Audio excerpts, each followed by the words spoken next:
Assalamualaikum warahmatullahi wabarakatuh.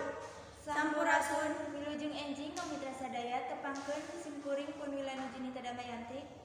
Tur simkuring Ali Azizah dina program Warta Sunda TV. Warta anu lebet ka redaksi Sunda TV bade didugikeun 5 menit ka payun.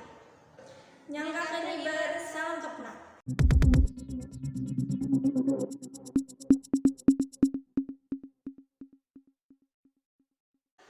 Pamirsa, jalan anu ruksak parah di wewengkon Legok Conggeang ka Cidamantak ngarabaskeun para pengendara. Seseueurna pengendara ngeluh nalika nyebrang jalan. Ruksak tur pinuh ku liang. Kitu deui kaayaan jalan Legok Kacamatan Conggeang, Kota Sumedang, Jawa Barat. Supir mobil nu ngaliwat jeung pengendara ngurangan laju kendaraan maranehanana pikeun nyingkahan jalan nu loba liang. Kendaraan ruksak jeung loba liang. Cek para supir mah jalanna ruksak geus rada lila jeung teu acan dibenerkeun ku Pemda.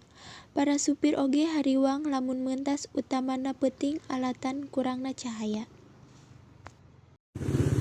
Ini guys keadaan jalan Conggeang yang kena proyek tol, lihat, waduh jalannya ya ampun, Allahu Akbar, jalannya ekstrim. Ini mah Pendapat Anjeun ngeunaan jalan rusak anu sering digunakan akses mobilitas kendaraan proyek.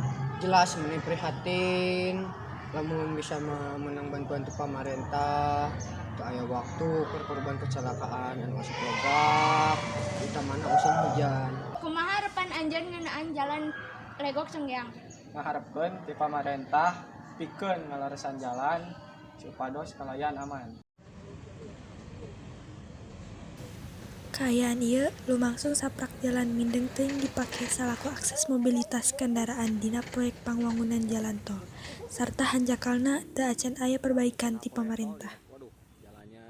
Malahan alatna ruksakna jalan ieu loba pengendara anu ngalaman kecelakaan minor atawa badag. Warta Sunda TV ngalaporkeun, Sumedang, Jawa Barat.